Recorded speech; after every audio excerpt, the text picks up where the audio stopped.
Read the Prabhu, read the purport. Okay.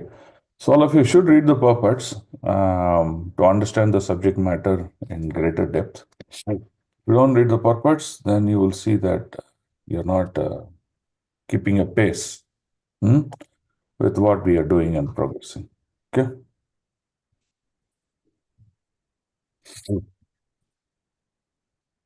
Okay. So we started now.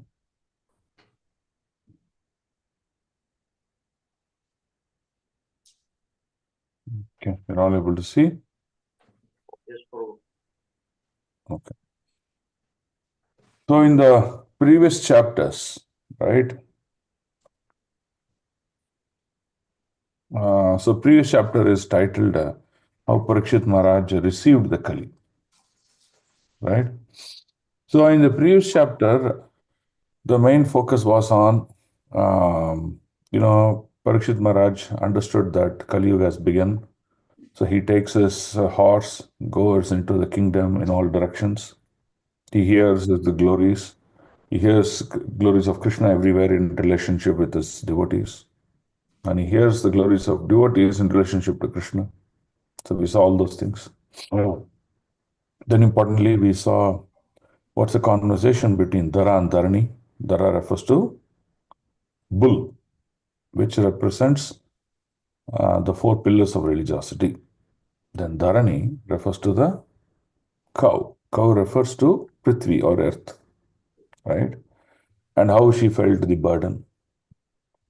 Now, in the beautiful conversation between Dara and Dharani, what we understood was that religiosity is something.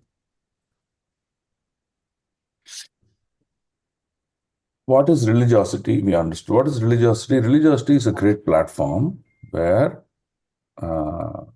one can understand how to develop his love for Lord Krishna. Right? So we have our creator.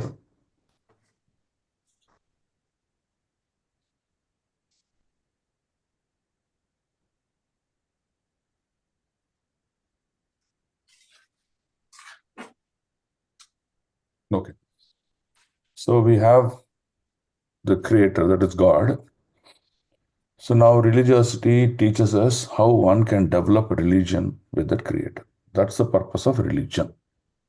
And religiosity means a platform, a method, an opportunity, how to execute that. So the creator has created many things, right, in this creation. So how do we express our gratitude for thanking us to give us a body like this, able to live, give a very conducive situation for us to practice? So that is a method that one has to express his gratitude. Gratitude is very important. Very simple. Even today, you're working in a company, in an organization. If you don't have your gratitude to your organization, you will see you will slowly lose your job. Not just that, anywhere you need to have your gratitude. So religion teaches us how to express gratitude to your creator. That's the purpose of religion. Religion is not for any other purpose. Today, whatever religion you're seeing is misconstrued. They are wrongly representing a thought process in the minds of people. Religion is not a cult. Religion is not, okay, only poor can practice, rich can practice, poor cannot practice. No. Religion is not about doing something to get benefit. No.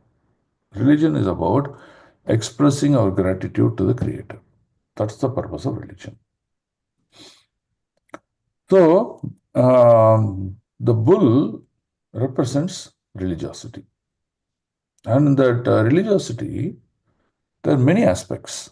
Out of the many aspects we discussed, there are four pillars of religion. So when these four pillars of religion, just like how you have four pillars for a building, when those four pillars of religion fallen down, then religiosity completely falls. Then what happens? What does that mean?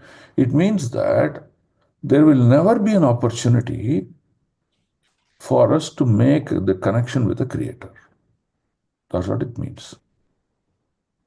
That means God will never be able to shower mercy on us. Imagine a situation, there's no mercy from the God. What will be our fate? It'll be just a matter of suffering and suffering, right? If you read Ramayana, the entire life of Vishwamitra was centered around only one principle, that he wants to unite the energy with the energetic. Hmm? So it is making sure that the Lord Ram, is uniting with Mother Sita. Why? Because when the unification happens, there will be immense amount of mercy that is flowing on this planet Earth. I'm getting some sound. Okay. There's going to be immense mercy on this planet Earth that's been poured out. And that's the whole purpose of Vishwamitra. Hence, he had to play that role, he had to play the anchor role to take Lord Ram to Mithila. Mithila is the kingdom where Janaka Maharaj ruled, and his daughter is Mother Sita. So, in today's world, what happened? Sita Kalyanam became very, very popular. They would perform that act under many, many situations. Why? Just to receive mercy of the Lord. So similarly, what happens when religiosity is completely taken away? Then you see there is no more peace in this world. People will become very animalistic in nature. And what do animals do? Animals fight each other, they kill each other, they eat each other. That's what animals do. And human beings who are evolved with greater consciousness, they would also do the same thing. So that is the biggest issue. So we saw Dara telling that I lost 3 of my legs. That means 3 pillars of religion already fallen down. And only one pillar of religion is remaining. And that is the truthfulness. So we took that conversation also. Then Dharani, Mother Earth representation, she's talking about, he's expressing about her life.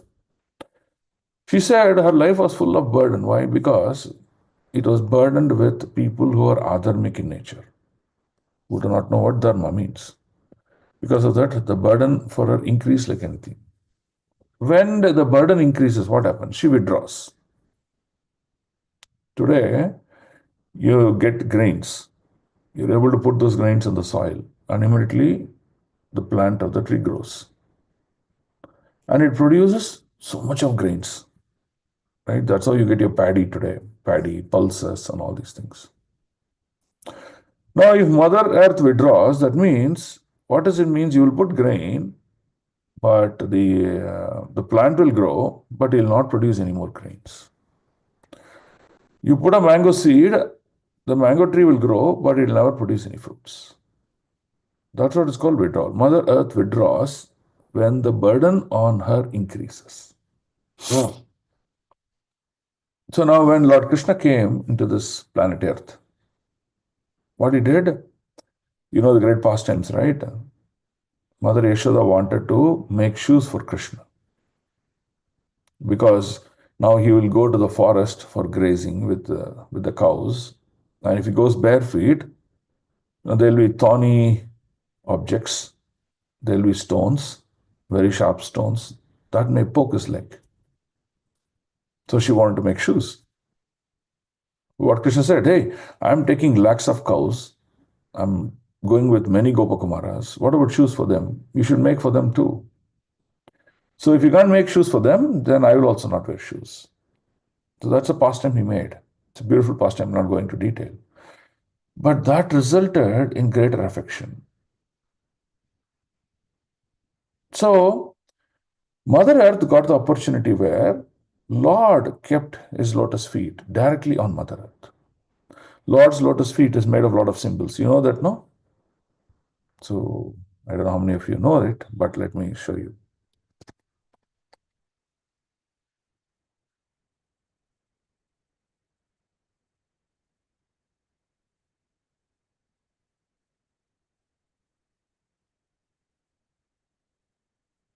Okay. So let me show here.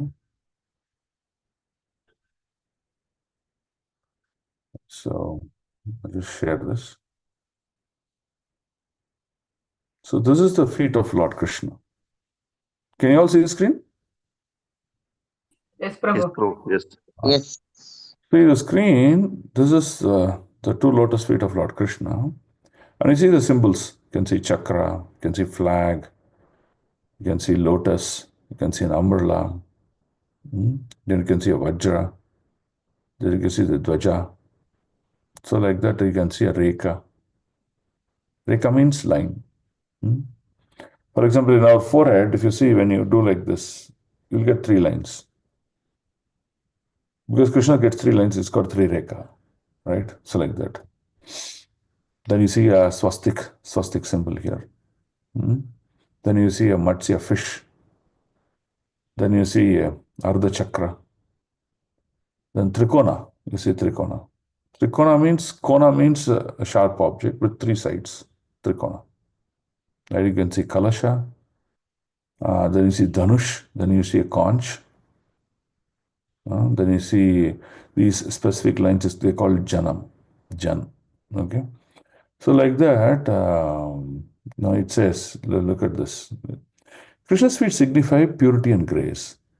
It's believed that just like the lotus flower remain untouched by the filthy water that surrounded it, Krishna's feet remain unaffected by worldly affairs and attachments. More so, legends have it that Krishna's feet were so soft and feeble that they just felt like petals of the lotus flower. Many devotees considering them as Mahapadam and are of the belief that everything in this world lies at the feet of Krishna, which means everything starts and ends with Krishna only. Yeah, he is beginning.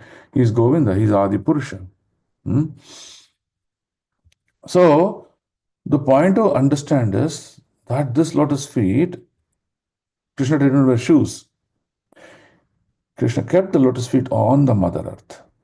When that was kept, she felt very blissful, she felt completely purified, and she found meaning for her life. Just like Mother Ganga said. What did Mother Ganga said? She said, I won't come to this earth. Why? Because when I come to this earth, people will commit a lot of sins, and they'll come to me and wash the sins, and I have to carry the burden of the sins. Why should I do that? I will not come. Right? So now you see in Kumbh Mela, what's happening? People are going. Why do you think that Snan, that Mahasnan is so great?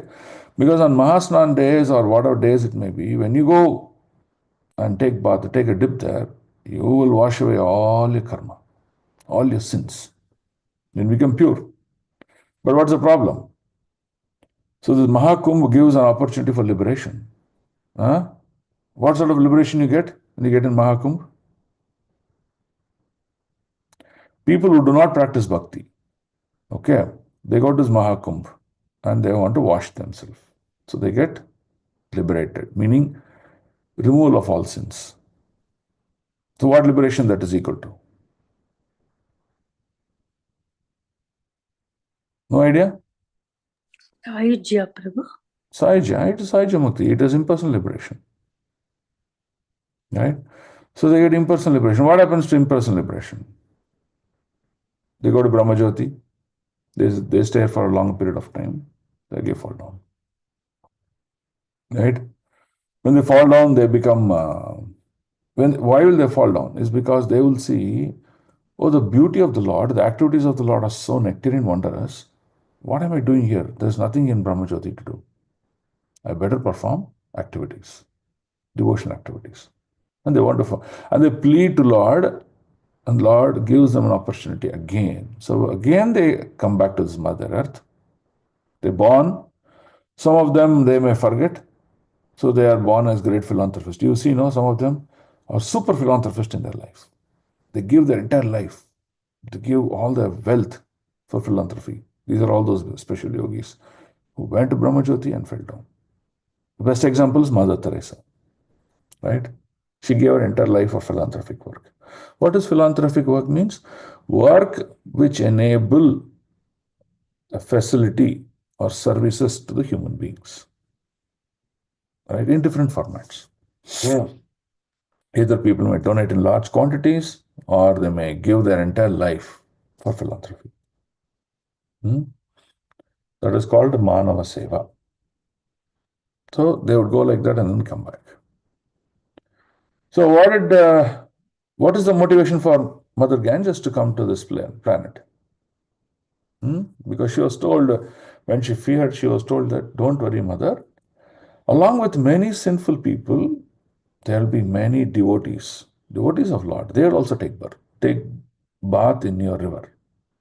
When they take bath in your river, they would wash away all the sins and you will still be purified. Right? And with that, Mother Ganges got inspired and she came to this planet. So you see, devotees purify wherever they go. They purify the environment, they purify the planet. So devotees, that's why they're glorious and that's why they're very dear to the Lord. Okay. So just like that, the lotus feet of Krishna is so sacred. Okay. So then what did Dharani tell? She told that when Krishna was there, she purified. All my burden was relieved and I was so blissful state. 125 years he did that for me. Then what happened? Is the departure of the Lord causing you moroseness, unhappiness? Are you feeling very saddened? Is what Dhara is asking. What Dharani told? Yes, but there's an opportunity. Because the Lord came in the form of holy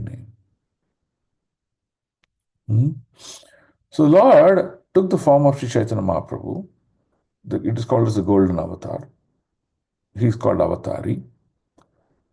So Lord Sri Chaitanya Mahaprabhu, when he descended on this planet Earth, he gave the holy name. So many, many devotees took the holy name. We recite, no? Hare Krishna, Krishna Krishna, Hare Hare, Hare Ram, Ram Ram, Hare Hare. So devotees will come down and perform Sankirtan. So thereby they would purify. And thereby they would again feel the presence of the Lord very close to them. So this is the explanation that Dharani gives. It's not that Krishna is gone. Krishna is present wherever there is devotion present. Krishna is present wherever devotees are present. Naham tishtami vaikunte. What Krishna says, I don't live in the Vaikuntha planets. I live in the place, I live in the hearts of the devotees where devotion is being practiced. He says, that is my real Vaikuntha. So that means if you perform your devotion to the Lord, for the pleasure of the Lord every day, the Lord lives with you. The Lord lives in your heart. And thereby, all the burden in your life will be withdrawn, will be taken away. That is the key understanding. Yatra Yogeshwara Krishna, Yatra Partha Dhanurdhara. What does this sloka tell us? Wherever there is Krishna present, their victory, success, fearlessness, all these things will exist.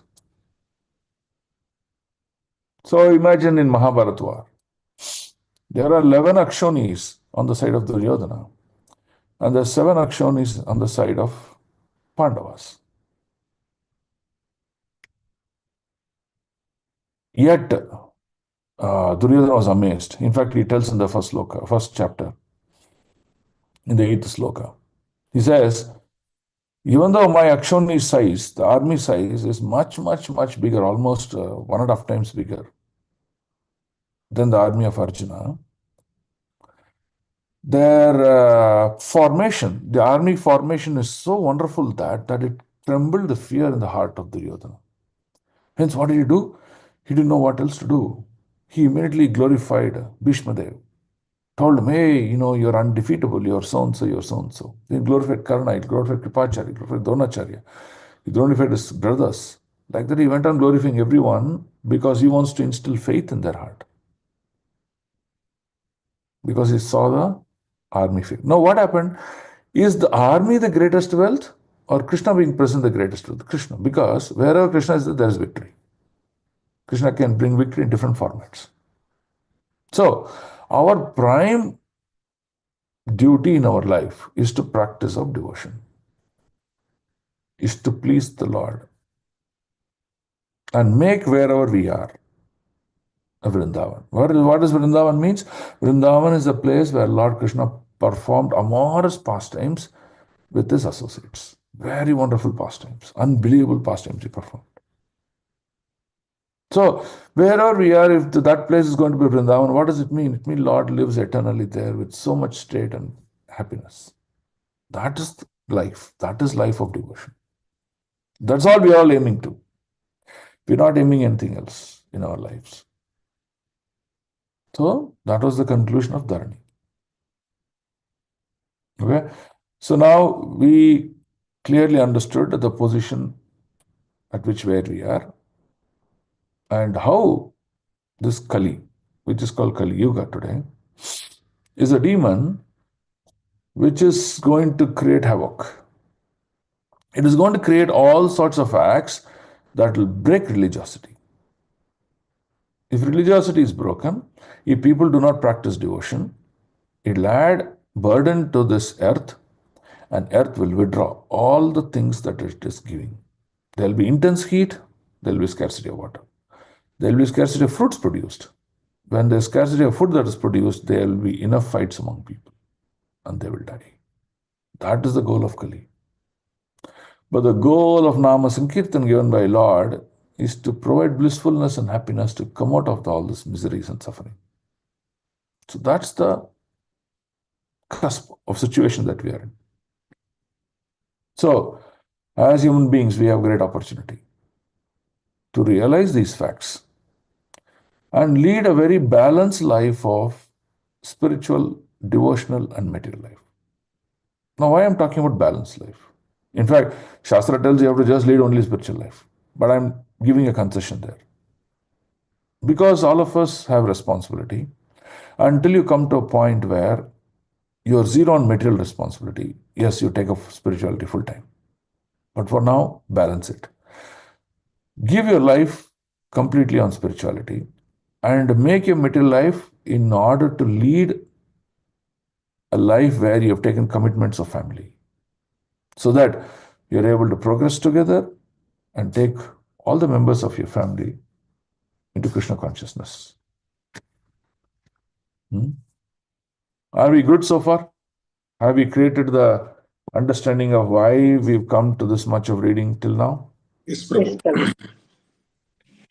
Okay, so we have two duties. What are our two duties? The first duty is to practice for ourselves. Okay, make our sadhana, make our life practice very strong and balanced. Second, help others. If you think that you can show compassion to other living entities, the best compassion is to give them Krishna Bhakti in different formats. In the formats of prasad, the format of books, the format of giving, teaching them slokas, or just engaging them in singing Harinam, or sitting and giving them classes. So whichever method you think you can take up Krishna consciousness for other living entities is well appreciated. Out of many things that we can do, Prabhupada coined preaching as the essence. Why? Because preaching is so dear to the Lord. So one day we asked Maharaj, what's the benefit of book distribution and what's the benefit of preaching? So Maharaj said that Krishna says in the Bhagavad Gita that whatever state of consciousness one has, whatever he remembers at the time of his last days of his life, that is the same state of consciousness and life that he will get. So, for example, I am always remembering a girl and I like her so much and I die. That means I'll take a material birth. I'll again take a birth of a girl in this material world. And my state of consciousness, let's say I'm a very ignorant person, lot of anger, lot of enviousness. I'll be born with a material body with that same qualities. Highly envious, highly anger oriented. If I'm a sattvic person, like a sadhu, then I'll be born with that consciousness. You see, some people are very pleasant and very nice to deal with. They don't cheat, they're simple, they're very genuine. Right? These are all people with sattvic consciousness. So you may be born that, but you still there's no devotion. Why? Because that is what we practiced in our previous birth. But however, when we practice devotion in remembrance of Lord and performing activities with the mind of goodness, if that person doesn't get liberated, still he will be born an opportunity to complete his devotion life. So that's not the point. Now, if we do book distribution in this life, what Maharaj told was that even though we may forget, we may die in an accident, we may die suddenly with a heart attack, we may suddenly die with anything, I don't know. There are zillions of medical combinations today to die. So we may not be in the state of mind to remember Krishna. So what does Chaitanya Mahaprabhu do? He is living as Chaitya Guru in your heart. He would make sure you remember Krishna at the time of leaving the body. He makes the connection, the soul with the Supreme. Thereby, they go back home, back to body. Power of book distribution. Distributing Bhagavad Gita to others. Okay. What about preachers? So Maharaj told that if you preach the cult of Krishna consciousness to others, the Lord who is residing always in you, He takes special mercy and guides you through various aspects of difficulties of life. That means what? You need to walk through a forest. There are lots of animals, very dangerous animals, who may pounce on you and kill you. But still, as you walk through the forest, the energy of the Lord will take care of you so much that nothing would harm you. You will reach your end destination. What's end destination? The lotus feet of Radha and Krishna. So that's the power of preaching. Right? So, if we realize the value of these two duties, while you discharge your samsara, material duties, your spiritual progress also will be phenomenal. And that's the goal that we should have. Okay? Okay, so now we'll go to this next chapter, chapter 17, which is called Punishment and Reward of Kali. So now Parikshit Maharaj spotted Kali. So now he is going to say only one thing. The Shastra says that anyone who hurts a cow needs to be killed. So now there is one Sudra who is hurting the cow and he needs to be killed. So Parikshit Maharaj does not kill him, but he only punishes him. So that's the big question that the sages of Naimisharanya had. Why he did not kill the cow but just punish the cow?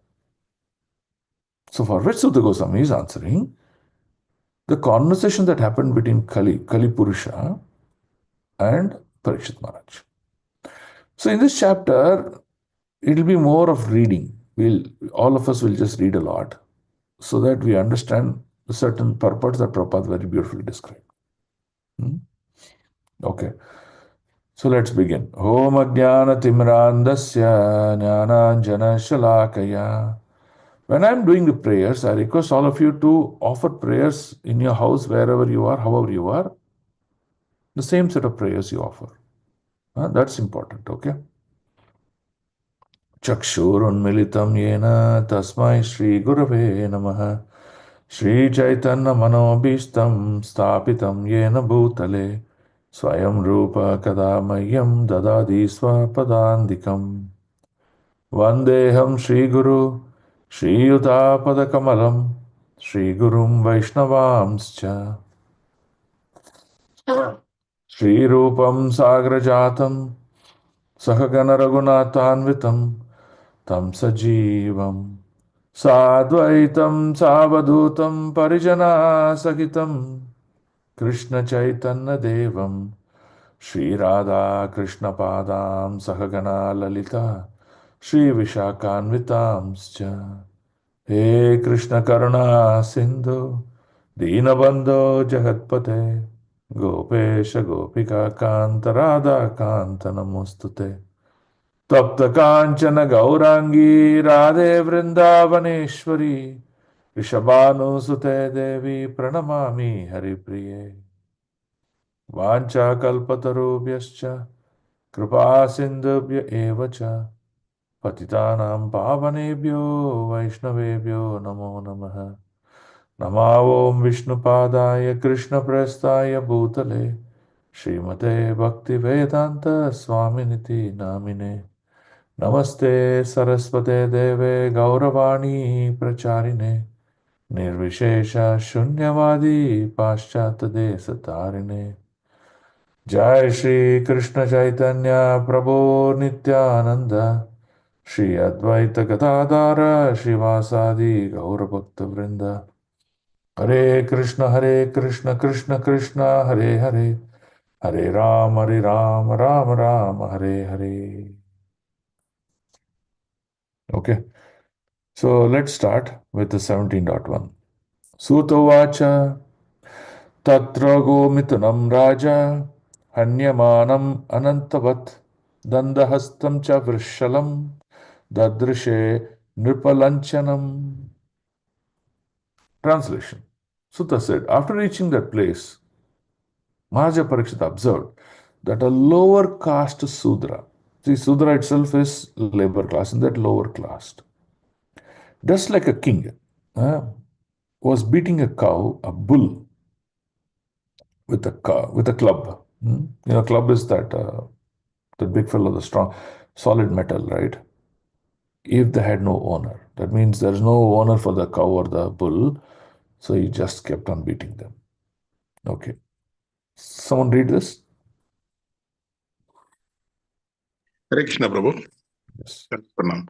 The principal sign of the age of Kali is that lower caste Sudra, that is, men without Brahminical culture and spiritual initiation, will be dressed like an administrator or king.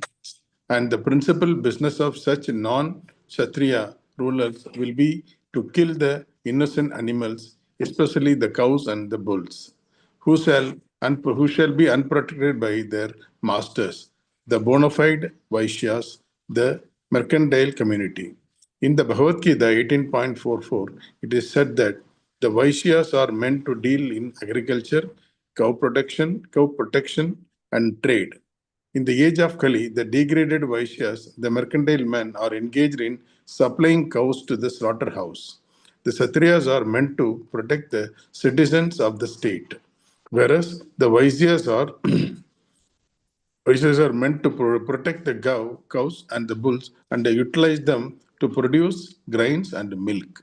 The cow is meant to deliver milk and the bull is meant to produce grain.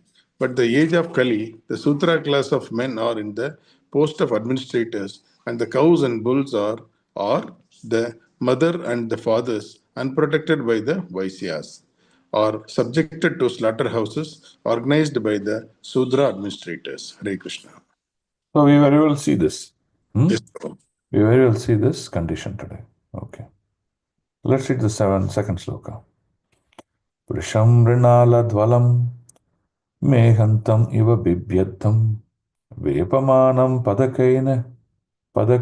Padaikena Siddhantam Sudrataditam. The bull was as white as the white lotus flower. He was terrified of the Sudra was beating him. And he was so afraid that he was standing on one leg, trembling and urinating. Purport. Someone read the purport? Krishna Prabhuji, perfect. The next symptom of the age of Kali is that principles of religion, which are all spotlessly white, like the white lotus flower, will be attacked by the uncultured Shudra population of the age. They may be descendants of Brahmana or Kshatriya forefathers, but in the age of Kali, for want of sufficient education and culture of Vedic wisdom, such a Shudra-like population will defy the principles of religion, and persons who are religiously endowed will be terrified by such men. They will declare themselves as adherents of no religious principles, and many isms and cults will spring up in Kali Yuga only to kill the spotless bull of religion. The state will be declared to be secular or without any particular principle of religion, and as a result, there will be total indifference to the principles of religion. The citizens will be free to act as they like, without respect to sadhu, shastra, and guru. The bull standing on one leg indicates that the principles of religion are gradually diminishing. Even the fragmental existence of religious principles will be embarrassed by so many obstacles as if in the trembling condition of falling down at any time. Hare Krishna Prabhuji. Hare Krishna. So you see, when you face a lot of resistance, right? Common people face a lot of resistance today to practice proper religion. You see, this is the reason. It will be so difficult. Yet, the determined has to practice. Okay. So the biggest cause is the Sudra-like population. That means people without proper knowledge, they will go sit in the administrative class and then they will rule. So hence they bring in policies like this, right? Topsy-turvy. The head goes to the bottom, the leg comes to the top. That's what is happening in Kali Yuga today. Okay. 17.3. Although the cow is beneficial because one can draw religious principles from her, she now has rendered poor and calfless. Her legs were beaten by a Sudra. There were tears in her eyes, and she was distressed and weak. She was hankering after some grass in the field. Okay? So now, the next symptom of age of Kali is called as the distress condition of a cow. So let's see what is the condition today. Someone read? Parpat? Yeah. Hare Krishna Prabhu. Hmm. Can I read this, Prabhu? Yeah, read. The next symptom of the age of Kali is the distressed condition of the cow. Milking the cow means drawing the principles of religion in a liquid form. The great rishis and munis would live only on milk.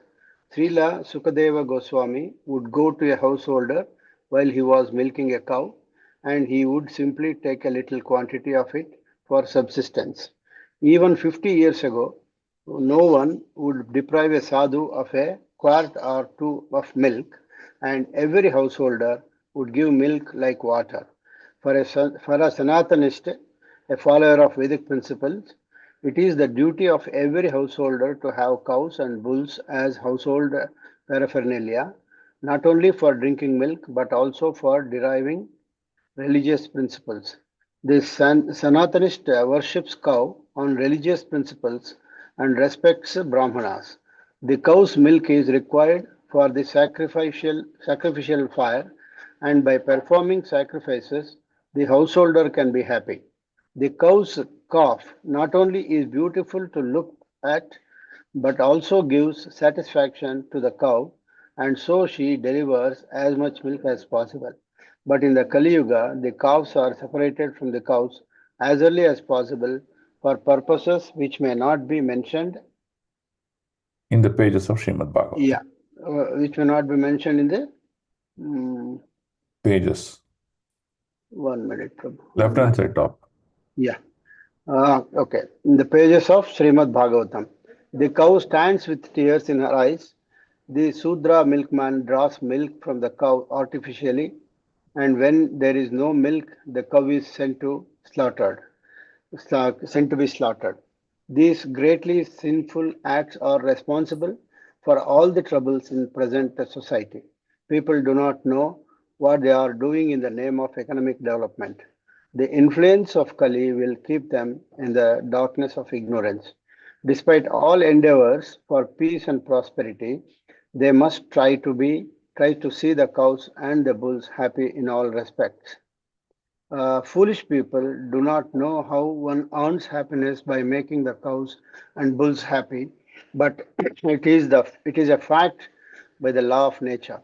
Let us take it from the authority of Srimad Bhagavatam and adopt the principles for the total happiness of humanity. Hare Krishna. Hare Krishna. Okay. So what are the key things that we will see here? See, Milking the cow. milk in the cow. What does milk in the cow represent? Actually, See, I'm highlighting. What does the milk in the cow represent? Religion in the form of liquid. Yeah, religion in the form of liquid. That means what are the four pillars of religion we talked about?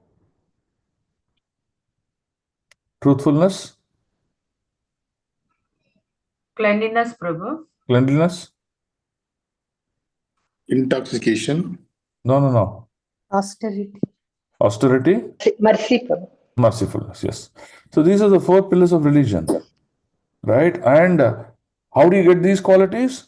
When you milk the cow and drink that milk, you get these qualities. That means when these qualities, the religious aspect of you, religious aspect in you will develop. What is religious aspect?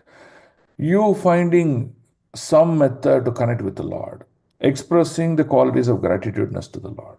That is what religiosity is. Okay? So that is very true. Then, in 50 years ago, now look at this. Okay. What does this refers to?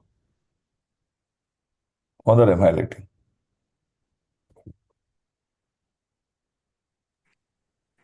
The cows and the milk were in large quantity. We used to give sadhus.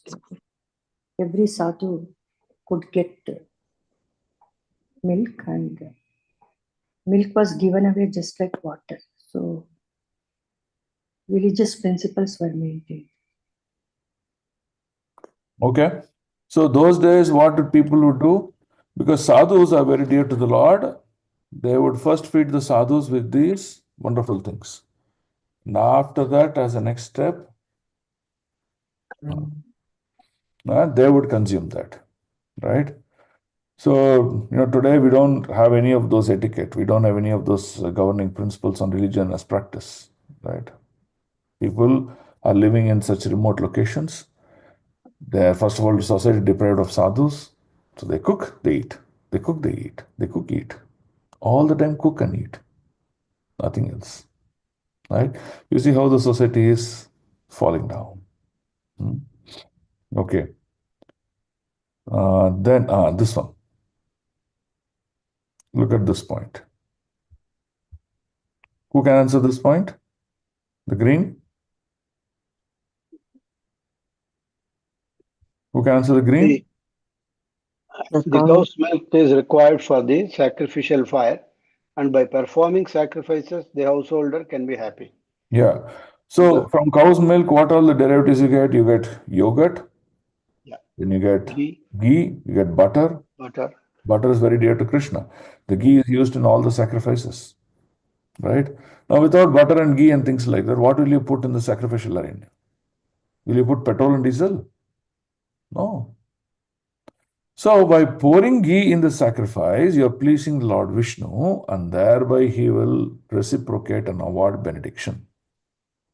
So, you see how the cow's milk or the cow itself is so important in the life of a human being, starting till end. Okay. The blue, who can answer the blue? The cow's calf not only is beautiful to look at, but I also give satisfaction to the cow. And so she delivers as much milk as possible. What does this mean? This means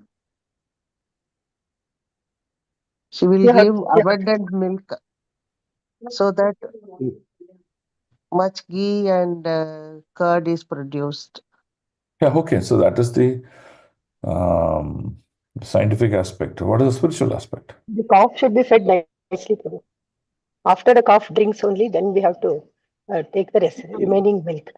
Then the mother will be happy, the calf No, will be it is happy. not telling that. It's not telling that. It gives satisfaction to the cow, so she delivers milk as much as milk as possible. What does it mean? The calf is the offspring of the cow. Cow feels happy when the child is, mother feels happy when the child is around, and that stimulates her to give more milk. So that means if you take care of the calf, the cow will deliver more and more milk. Yes, Prabhu. So if the cow is unhappy, it will not deliver milk. Yes. Correct? Yes. Okay, so what does the calf represents?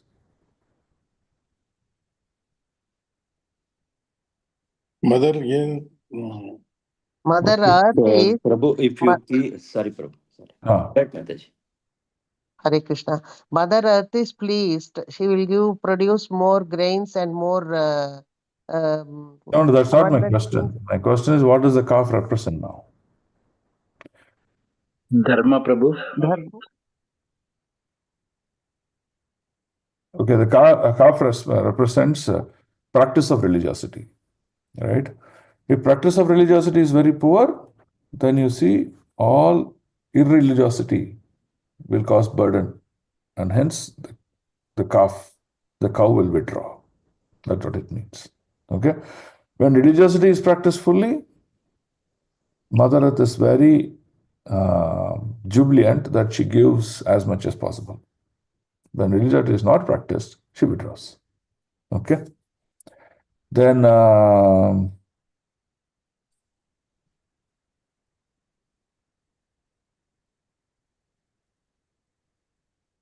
okay, who can answer this? This highlight.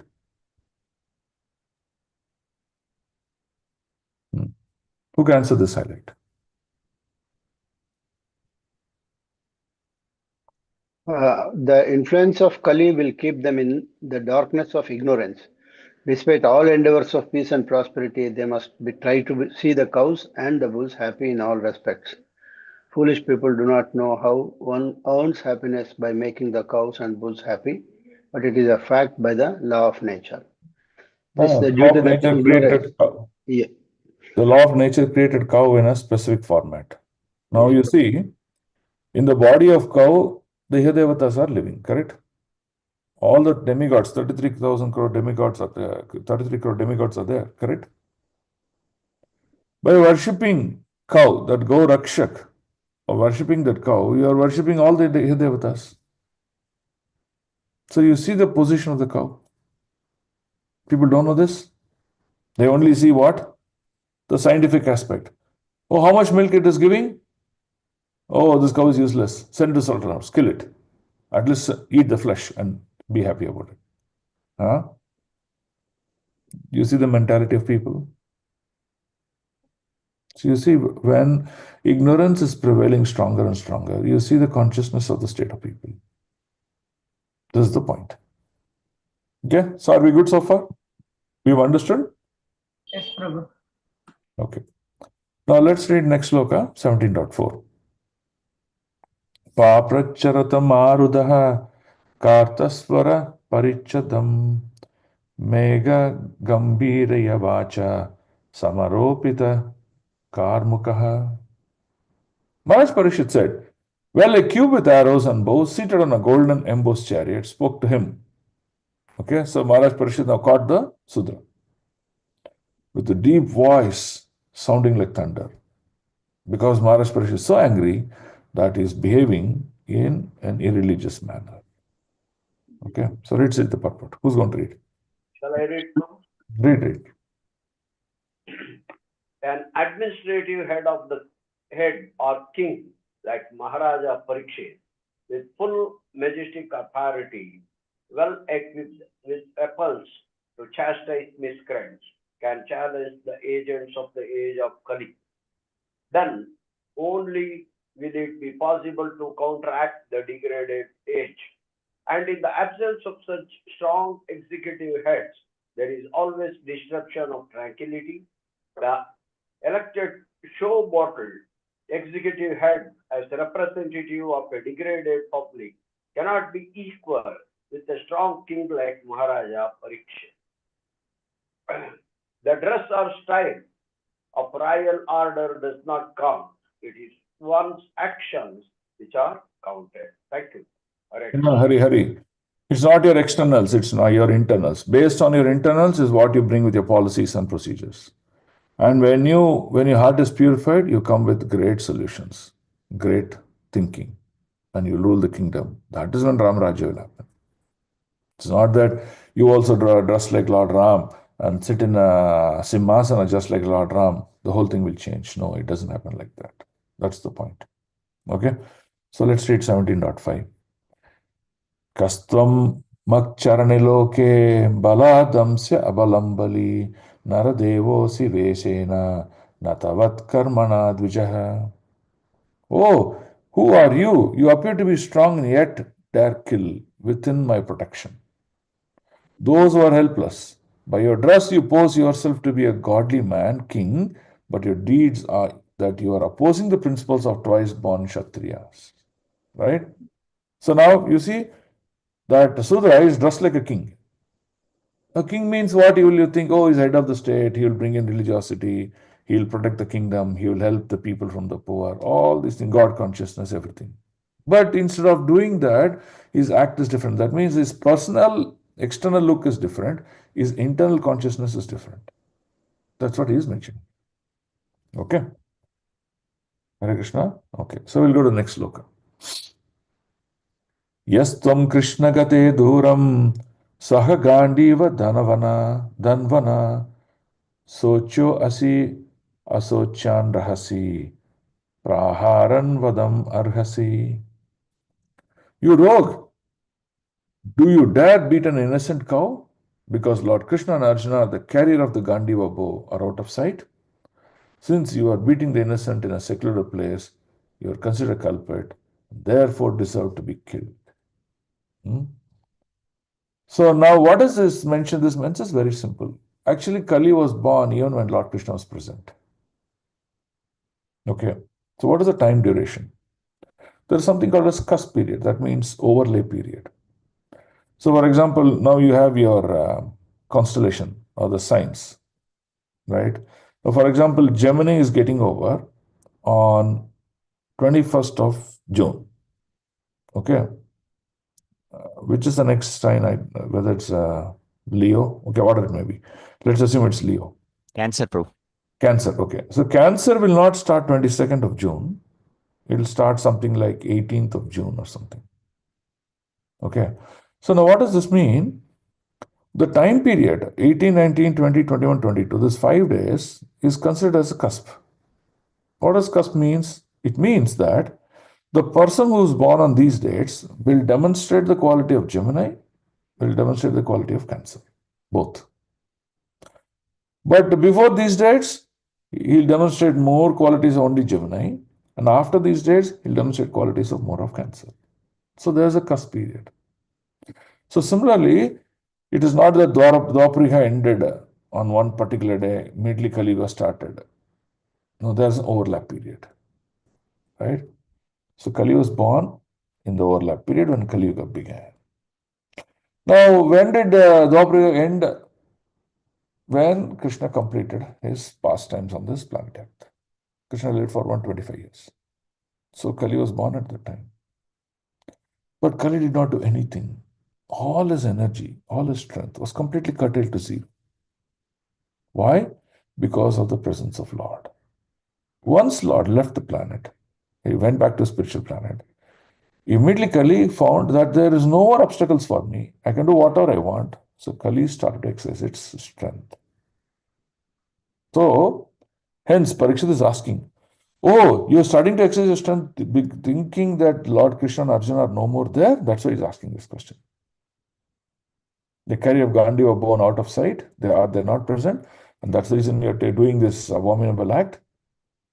Okay. So, Parikshit Maharaj is saying, don't think Krishna and Arjuna are there. They're represented. That is me. I am present here. And I am going to award you the punishment. Right? So that's the statement Parikshit Maharaj makes here. Okay. Let's go to the next sloka, 17.7. Tvambam rinala davalaha padre nyuna padacharan vrisharupena kim kasche devo na parikedayan. Then Maharaj Parikshit asked the bull. The bull represents religiosity. Okay. Who are you? Are you bull as white as a lotus, white lotus? Are you a demigod? You have lost 3 of your legs and are moving on only one leg. Are you some demigod causing us grief in the form of a bull? So Parikshit Maharaj is clarifying. At the least, up to the time of Parikshit Maharaj, no one could imagine the wretched condition of a cow and bull. That means the slaughterhouses or difficulties caused to bull and cow were not present until the time of Parikshit Maharaj. That means religious disorder was not present during that time. Maharaj Parikshit therefore was astonished to see such a horrible scene. He inquired whether the bull was not a demigod or wretched condition to indicate the future of cow and bull. That means in the future in Kali Yuga, what will happen to people? What will happen to their devotion aspects? Will they lead a gross materialist life? Will they be only after material things? No moral values for human beings? All aspects of God consciousness will fall down. That is the future he saw. That's why he's asking this question. Okay, we'll take one more sloka. Na jatu kauravendra nanam dodanda parirambite bhutale anupatanti asmin vinate praninam suchaha. Now for the first time in a kingdom, well protected by the arms of the kings of the Kuru dynasty, I saw you grieving with tears in your eyes. Up till now, no one on earth has ever shed tears because of royal intelligence. Someone read the purport? Hare Krishna Prabhu. The protection of the lives of both the human beings and the animals is the first and the foremost duty of a government. A government must not discriminate in such principles. It is simply horrible for a pure-hearted soul to see organized animals killings by the state in this age of Kali. Maharaja Parikshit was lamenting for the tears in the eyes of the bull, and he was astonished to see such an unprecedented thing in his good kingdom. Men and animals were equally protected as far as life was concerned. That is the way in God's kingdom. Hare Krishna. Thank you. God's kingdom means everyone are protected, everyone are taken care. Right? Whether it's animal or human beings. Why? Who can answer why? Why everyone is given equal rights and equal protection? Who can answer why? They have All are equal vision. Jivatma. What's Krishna All are mean? living entities. So, All are living entities is a very broad-based answer. Can we get more specific? all are spirit souls, part and parcel of Lord Krishna. Okay, all are spirit souls, but they are in different bodily conditions according to the level of ignorance. Right? So, a horse which is today will become a human being tomorrow. So there's no difference. Right? We cannot fall for the external. You see the internal. Internal is the soul, a life force of the horse, which is part and parcel of the Lord. That's important. Okay. 17.9. O son of Surabhi, you need lament no longer now. There is no need to fear this low-class Sudra. O mother cow, as long as I am living in this ruler and subduer of all envious men, there is no cause of you to cry. Everything will be good for you. So what does this statement means? Who can answer? What does this mean?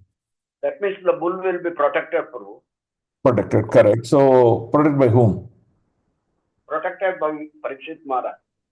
Yeah, Parikshit Maharaj is there, but what is the meaning to us? Religious will be maintained in my kingdom By whom? by citizens of the kingdom as well as the ruler of the kingdom. No. Anyone else? The people who know the Dharma, Prabhu, they will protect. Okay, so people who are practicing Dharma, that means people who are devotees, they will protect you. They are not envious. They are God conscious. Right? So need not fear. So the goal of this world is to convert everyone into devotees of the Lord. Everyone should practice devotion, and that way you will see the bull and the cow are not ill-treated. That means what? There's no suffering in this world. There's no suffering in this world, and that's what it means. Are you getting the picture? Yes. Now, Yes, let's Prabhu. say you go to Jainar fourth block, for example. You will see about 2-3 lakhs of people around. Now, let's say all 2-3 lakhs are devotees. Talking about Krishna Katha, chanting the names of the Lord. What happens?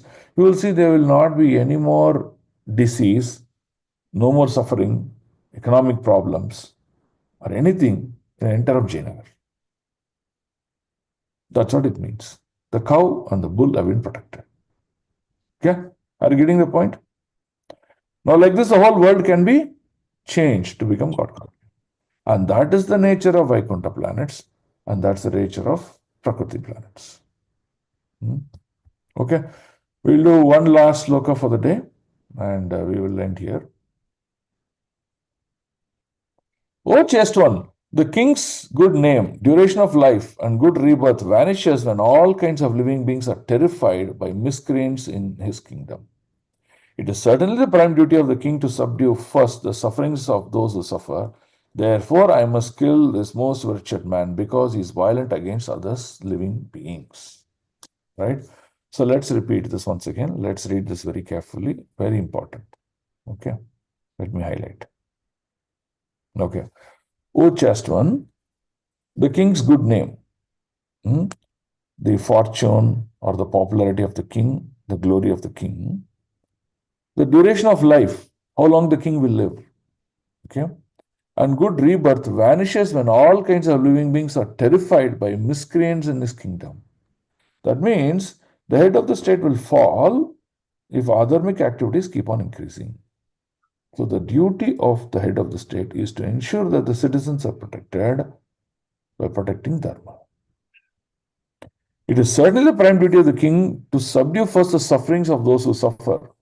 Yes, if anyone is suffering out of any problems, the duty of the king is to protect that person. That means there should not be any beggars. There should not be any deceased person. There should not be anyone who die in a very alpais manner. That means just like that. That's the duty of a king. But therefore, I must kill this most wretched man. So what Parikshit Maharaj decided? Oh, I'll kill this Kali. When I kill this Kali, there will not be any more adharmic activities in this world. That's what he wanted to kill Kali. Right? And the citizens can live very happily and peacefully. That was his plan. But what happened next? What is the conversation that Kali is going to tell? Kali is going to tell, no, you have to protect me also. I am also a citizen. And you have to give a space for me too. And I've been created by the Lord Himself. So you have to give me an opportunity for me too. That is the argument that Kali is going to come now. And we will see that in the subsequent conversations, how Kali did not get killed and continued to live. Okay? So far, are we very clear? Okay. Yes, Prabhu. Yes, Prabhu. Now in today's world, what are we seeing? We are seeing economic problems, right? Don't take Bangalore, take the entire world and say, are there economic problems? Yes, there are many economic problems. Okay. Are there wars between countries? Yes. There is quarrel and disagreement. There is quarrel and disagreement among people. They're always fighting. They're fighting as individuals. They're fighting within families. They're fighting within society. They're fighting between the states. They're fighting between the countries as wars. This is going on continuously, quarrel and disagreement. Right? As we practice more and more irreligiosity, you see the sufferings will keep on increasing. Okay, now you see. Go back, rewind back 100 years, 200 years, and see what sort of disease that was existing, what disease now existing.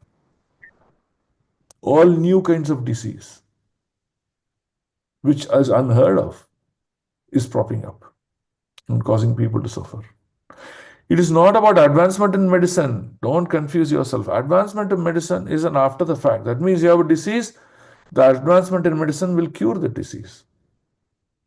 But I'm not talking about advancement, I'm talking about the existence of disease itself. So these things will come to increase in the society and people will suffer. Right? So, practice of devotion, practice of God consciousness will eradicate these things.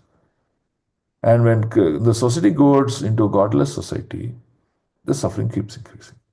That is the main conclusion of this purport. Okay? Are we clear so far? Prabhu. Yes, Prabhu. Yes, Prabhu. So read the purports up to 11, sloka number 11, and then from next class onwards, we'll go into detailed conversation between Kali, Purusha, description of what Kali looks like, and the ill effects of Kali we already talked about. Then how Parikshit Maharaj is going to handle Kali. That we're going to see now. Okay? So we'll end here, and any questions, we can take it up now. Hare Krishna Prabhu. I'm confused about Kali as a Purusha Prabhu. Is he really a living being or it's just a symbolic representation of He's a living being. He's a living being. living being? Just like Ihadevata. He's a living being, but you cannot see him. Just like that, he is a living being, you cannot see him. He has parents and all, Prabhu. That is not mentioned in Srimad Bhagavatam, so we don't know. There's no documented evidence for that question. He's produced by Lord, created by Lord. Demons are also created by Lord. Hiranyakashipu created by whom? From Brahma. Yeah, but he is also created by the Lord only, no? Yes, Prabhu. So, Kamsa was created by whom? yeah, same thing, Prabhu. Yeah, same thing. Yeah. Creator. And other yugas also have personifications like this, Prabhu. No, only in Kali Yuga. Only. Thank you so much, Prabhu. Dandavat pranams. That's why he's called Kali Yuga. The Yuga where Kali Purusha. Purusha means controller, enjoyer. So Kali will enjoy in this time period. Okay. Thank you. Hare Krishna, Hare Krishna Prabhu, I read in some book that Kali's wife is called Akali. I don't know. It's not mentioned in Srimad Bhagavatam. Many people write many things, so we have to check whether it is there. If it is there, we'll accept it. Thank you. Hare Krishna. Harikatamrita Sara, I was reading, Prabhu, that Sri Sampradaya, Madhva Sampradaya book, Prabhu. So in that it has been mentioned, Kali's wife is called Akali. So wherever there is dirt and this thing, you just think of Akali in that spot. They will not get affected. But why you want to think of those personalities? We don't want to think of those personalities. That is the object of life. Yes. So why you want to learn more details and think of them? Instead, learn more details about Krishna and his pastimes and think of them. Long time back. Okay. Before coming to KC, I had read this book, Prabhu. Okay. Thank you. Hare Krishna. Hare Krishna, Prabhu, Dandavat Pranam. Prabhuji, here Kali was about to be punished, and finally he also pleads for mercy. And Parikshit Maharaj forgave him. But in spite of forgiving, all the distress, difficulties, and animal slaughtering, everything is continuing, Prabhu. Then Parikshit Maharaj gave a chance to correct himself, that is Kali. Why all these things are happening, Prabhu?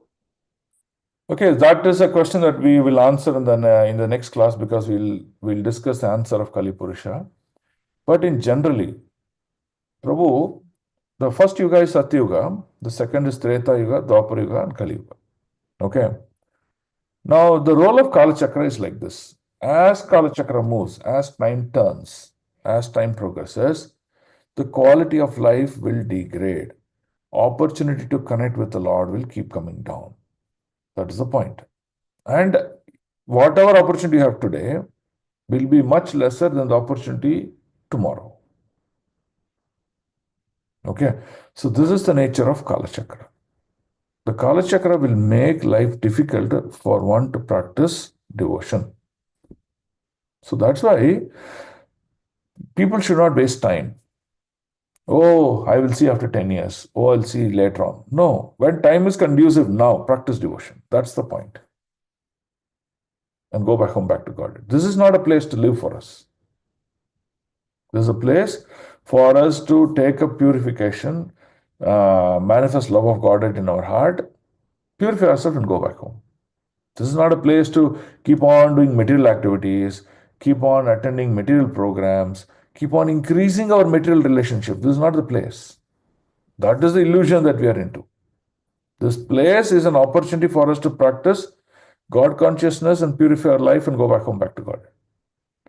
After knowing this, after teaching all these things, if someone is still doing, that means he is the biggest fool. You should just leave everything and practice God consciousness. That is the clear goal of this life. Thank you, Prabhu. Hari Om. Hare Hare Krishna. Krishna. Hare Krishna, Prabhuji. Yes, Prabhu. My question is with respect to the Mahakumbh as an activity or a ritual, and how is it significant in today's age of purification? See, Prabhu, very simple. We derive our details from our Acharya. For example, Srila Prabhupada spent a lot of time in Kumbh Mela. He used to go every time, spend time there, because there many sadhus, many devotees come there. And Nimitra Matra, that means even a small time period of association. Sadhu Sangha, Sadhu Sangha. So that is very, very important. So Prabhupada went. Prabhupada spent time. It is there in his Leela Amrit. You can read that. Secondly, Prayag is a great place. It is a Sangam, right? And Mother Ganges comes with great ferociousness. And anyone who dips there becomes purified. But the point is this. If a devotee goes to Prayag, then, he is enhancing his qualities of devotion. A non-devotee, what does he know? He thinks that, oh, I'll get moksham, I'll get liberation, so let me go.